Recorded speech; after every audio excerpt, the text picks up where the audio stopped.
তাই তো তোমাদের সাথে লাউয়ের মুইঠা রেসিপি শেয়ার করা হয়নি।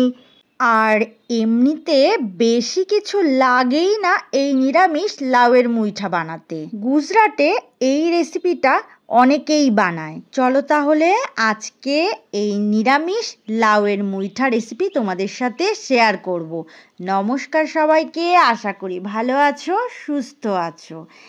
এরকম একটা লাউ নিয়েছি আর তাকে মাঝখান থেকে দুভাগে ভাগ করে নিলাম। খোসা ছাড়িয়ে নিয়েছি আর মাঝখান থেকে দুভাগ করে নিয়ে এই অর্ধেকটা রেখে দেব আর বাকি অর্ধেকটা গ্রেটারে গ্রেট করে নেব।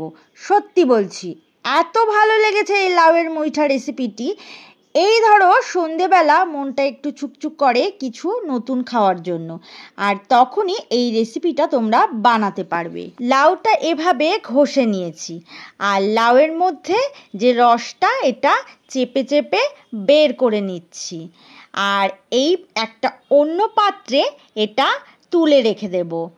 আলাদা করে এই রেসিপিতে কোনো জল ব্যবহার করতে হবে না।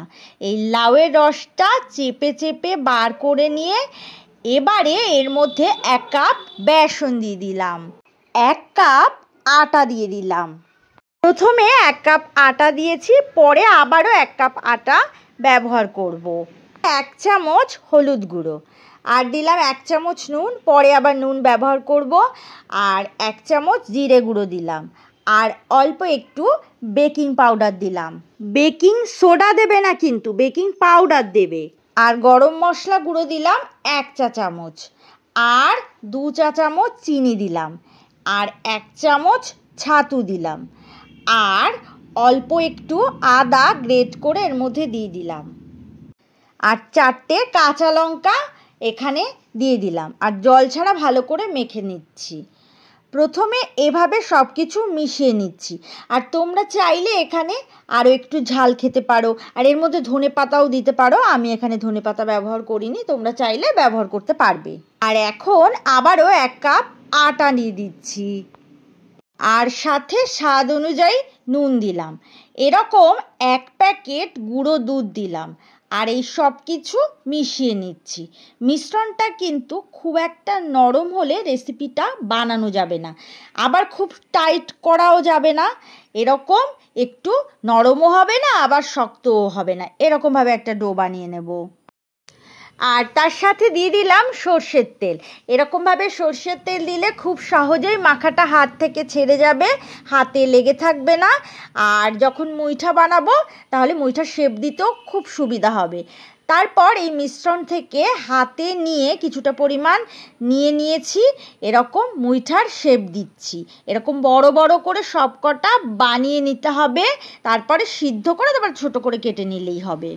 এই শেপটা দিলে মুইঠার মতো দেখতে হবে, তাই এই রেসিপিটার নাম লাউয়ের মুইঠা। সব কটা লাউয়ের মুইঠা এইভাবে রেডি করে নেব। এরকম ছিদ্রযুক্ত একটা পাত্র নিয়েছি আর তার মধ্যে সর্ষের তেল মেখে নিচ্ছি আর এরকম একটা একটা করে এভাবে পাত্রের মধ্যে সাজিয়ে নিচ্ছি। লাউ তো আমরা অনেক রকমভাবেই রান্না করি, তবুও বলছি আজকে লাউয়ের এই রেসিপিটা একটু অন্য ধরনের। কম সময়ে কম উপকরণ দিয়ে এরকম একটা ভিন্ন স্বাদের লাউয়ের রেসিপি তোমরা সন্ধেবেলায় টিফিনে বানাতে পারবে। গ্যাসে একটা গরম জলের পাত্র বসিয়ে দিয়েছি আর জলটা একটু গরম হলে এই মুইঠা সাজানো পাত্রটি দিয়ে দেব আর গ্যাসের ফ্লেম মিডিয়ামে রেখেছি। এবার এই মুইঠা সাজানো পাত্রটি ঢাকা দিয়ে 30 মিনিট ভাপিয়ে নেব। 30 মিনিট পর মুইঠাগুলো একটু ফুলে উঠেছে, মানে ভেতরটা সিদ্ধ হয়ে গেছে। আমি গরম থাকা অবস্থায় এভাবে কেটে নেব মাঝখান থেকে। তোমরা চাইলে ঠান্ডা করেও কেটে নিতে পারো। এভাবে দুভাগ করে নিচ্ছি আর কড়াইতে সর্ষের তেল গরম করে নিচ্ছি। গ্যাসের ফ্লেম লোতে রেখেছি আর তেল গরম হলে এখানে 1 চা চামচ সাদা তিল দিলাম আর কারি পাতা দিলাম কিছুটা পরিমাণে।